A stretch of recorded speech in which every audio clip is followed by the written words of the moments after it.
কাঁটাতারের ওপার থেকে যে খবরগুলো ইদানিং রোজ ভেসে আসছে তা দুই বাংলার সাধারণ মানুষের বুকেই এক গভীর ক্ষত তৈরি করছে। শেখ হাসিনা সরকারের পতনের পর বাংলাদেশে মোহাম্মদ ইউনূসের অন্তর্বর্তী জামানা এবং তার পরবর্তী রাজনৈতিক পালাবদলে তারেক রহমানের বিএনপির উত্থানের পর থেকেই একটা বড় প্রশ্ন বারবার বিশ্বমঞ্চে উঠেছিল বা উঠছিল। তবে কি বাংলাদেশ তার ধর্মনিরপেক্ষ চরিত্র হারিয়ে ক্রমশ এক মৌলবাদী চারণভূমিতে পরিণত হচ্ছে?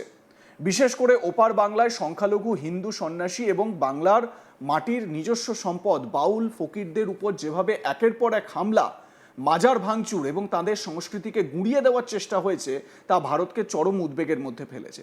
এই তীব্র হিন্দু বিদ্বেষী এবং সংস্কৃতি বিরোধী তকমা বা বদনাম ঘোচাতে এবার কিছুটা হলেও নড়ে চড়ে বসতে বাধ্য হয়েছে ঢাকা। হিন্দু সন্ন্যাসী এবং লালনের দেশের বাউল ফকিরদের উপর হওয়া হামলার ঘটনায় অবশেষে তদন্তের নির্দেশ দিয়েছে ঢাকা হাইকোর্ট। আদালত সাফ জানিয়ে দিয়েছে আগামী 60 দিনের মধ্যে তদন্ত শেষ করে পুলিশের মহাপরিদর্শক, ঢাকা মহানগর পুলিশ কমিশনার এবং সিআইডির অতিরিক্ত মহাপরিদর্শককে আদালতে রিপোর্ট জমা দিতে হবে। প্রশ্ন হলো, আদালতের এই একটা নির্দেশ কি সত্যি ওপার বাংলার মাটিতে সংখ্যালঘুদের নিরাপত্তা সুনিশ্চিত করতে পারবে, নাকি এটা আন্তর্জাতিক মহলে মুখ বাঁচানোর এক সাময়িক আইনি মলক? ভারতের কূটনৈতিক মহলের জন্য এই খবরটি অত্যন্ত গুরুত্বপূর্ণ, কারণ বাংলাদেশের অভ্যন্তরীণ স্থিতিশীলতা এবং সেখানে সংখ্যালঘুদের ওপর হওয়া অত্যাচারের সরাসরি প্রভাব পড়ে ভারতের অভ্যন্তরীণ রাজনীতি, অর্থনীতি এবং সীমান্ত সুরক্ষায়। ঢাকা হাইকোর্টের বিচারপতি রাজিক আল জলিল ও বিচারপতি দেবাশিস রায়চৌধুরীর বেঞ্চ যেভাবে প্রশ্ন তুলেছে যে বাউল ফকির ও সন্ন্যাসীদের সাংবিধানিক অধিকার ও নিরাপত্তা নিশ্চিত করতে রাষ্ট্র যদি ব্যর্থ হয়, তবে কেন সেই ব্যর্থতাকে বেআইনি ঘোষণা করা হবে না, তা এক কথায় নজিরবিহীন। স্বরাষ্ট্র সচিব থেকে শুরু করে আইজিপি সবাইকে 4 সপ্তাহের মধ্যে এই রুলের জবাব দিতে বলা হয়েছে। ব্যারিস্টার জ্যোতির্ময় বড়ুয়ার করা এই রিট পিটিশনের পিছনে রয়েছেন ওপার বাংলার একাধিক শুভবুদ্ধি সম্পন্ন মানুষ, যেমন নারী পক্ষর প্রতিষ্ঠাতা শিরিন পারভিন হক, সুরেশ্বর দরবার শরীফের পীর হাসান শাহ বা সঙ্গীত শিল্পী সায়ন রায়। তারা আদালতে যে বিবরণ দিয়েছেন তা 21 শতাব্দীতে দাঁড়িয়ে যে কোনো সভ্য দেশের জন্য লজ্জার। রিট পিটিশনে স্পষ্ট বলা হয়েছে বাংলাদেশের বিভিন্ন এলাকায় বাউল ফকির ও সুফিদের ওপর ধারাবাহিকভাবে হামলা চালানো হচ্ছে, তাদের আখড়া ও মাজার ভেঙে গুঁড়িয়ে দেওয়া হচ্ছে। শুধু তাই নয়, বহু বাউল ও ফকিরের চুল আর বাবরি জটা জোর করে কেটে দিয়ে তাদের ধর্মীয় বিশ্বাস, ব্যক্তি স্বাধীনতা এবং মানবিক মর্যাদায় চরম আঘাত করা হচ্ছে। গান গাওয়ার উপর নিষেধাজ্ঞা জারি করা হচ্ছে। উগ্র মতাদর্শে বিশ্বাসী কিছু গোষ্ঠী অত্যন্ত পরিকল্পিতভাবে এই নির্যাতন চালাচ্ছে। আর সবচেয়ে ভয়ের বিষয় হলো, সে দেশের আইন শৃঙ্খলা রক্ষাকারী বাহিনী এসব দেখেও ঠুঁটো জগন্নাথ হয়ে বসে থাকছে। সামাজিক যোগাযোগ মাধ্যমেও এই উদারপন্থী সুফি ও বাউলদের বিরুদ্ধে তীব্র বিদ্বেষমূলক প্রচার চালানো হচ্ছে। এই সমস্ত ঘটনা বাংলাদেশের সংবিধানের আইনের দৃষ্টিতে সমতা বা ধর্ম পালনের স্বাধীনতার মৌলিক অধিকারকে বুড়ো আঙুল দেখাচ্ছে। কিন্তু এই গোটা বিষয়টি যখন আমরা ভারতের দৃষ্টিকোণ থেকে বিশ্লেষণ করব, তখন এর গভীরতা আরও বহুগুণ বেড়ে যায়। ভারত ও বাংলাদেশের সম্পর্ক কোনো সাধারণ দ্বিপাক্ষিক চুক্তি নয়, এটি রক্ত ও সংস্কৃতির এক ঐতিহাসিক বন্ধন। ওপার বাংলায় যখনই কোনো হিন্দু সন্ন্যাসী আক্রান্ত হন বা কোনো মাজার ভাঙা হয়, তখন ভারতের বুকে, বিশেষ করে পশ্চিমবঙ্গে, তার তীব্র প্রতিক্রিয়া তৈরি হয়। ভারত সরকার সবসময়ই প্রতিবেশীর মাটিতে সংখ্যালঘুদের নিরাপত্তার দাবি জানিয়ে এসেছে। বাংলাদেশে যদি এই ধরনের উগ্রবাদ ও সংখ্যালঘু নিধনের চেনা ছক চলতে থাকে, তবে তা দ্বিপাক্ষিক সম্পর্কের ক্ষেত্রে এক বিরাট ফাটল তৈরি করবে। ভারতের জন্য সবচেয়ে বড় উদ্বেগের জায়গা হলো সীমান্ত নিরাপত্তা এবং অনুপ্রবেশের আশঙ্কা। বাংলাদেশের সংখ্যালঘুরা যদি নিজেদের দেশে অসুরক্ষিত বোধ করেন, তবে প্রাণ বাঁচাতে তাদের ভারতে অনুপ্রবেশ করার সম্ভাবনা বহুগুণ বেড়ে যায়। তা ভারতের জনসংখ্যা এবং অর্থনীতির ওপর এক বিরাট চাপ সৃষ্টি করে।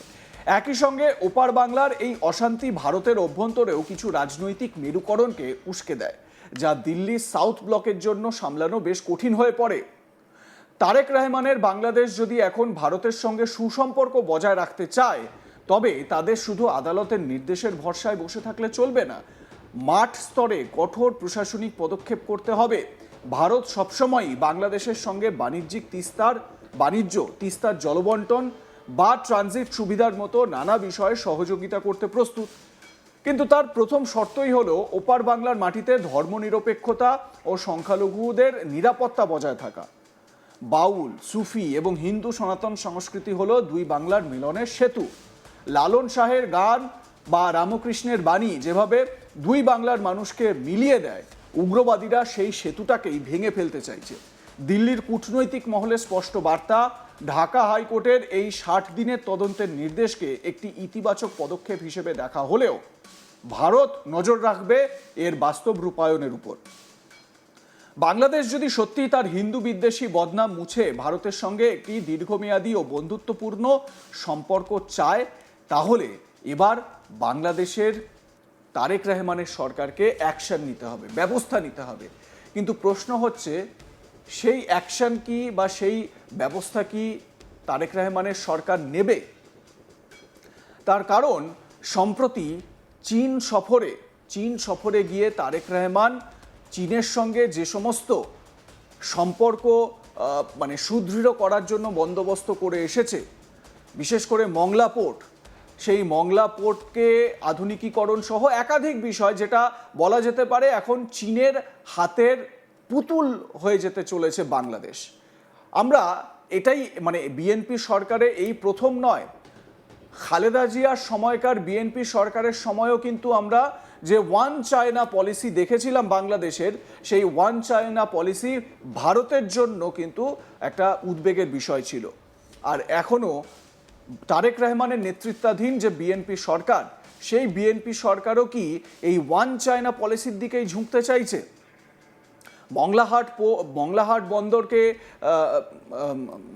মংলা বন্দরকে চীনের হাতে তুলে দেওয়া যেরকম একটা বিষয়, তার পাশাপাশি লালমনিরহাট, যেখানে একটি পুরনো বায়ুসেনা ঘাঁটি রয়েছে, সেই বায়ুসেনা ঘাঁটিটিকে যদি পুরোপুরি চীনের হাতে তুলে দেওয়া হয় এবং সেখানে যদি চীন নিজেদের বলা যেতে পারে এয়ারফোর্স বেস তৈরি করে, তাহলে সেটা আমাদের দেশের জন্য, ভারতের জন্য একটা চিন্তার বিষয়।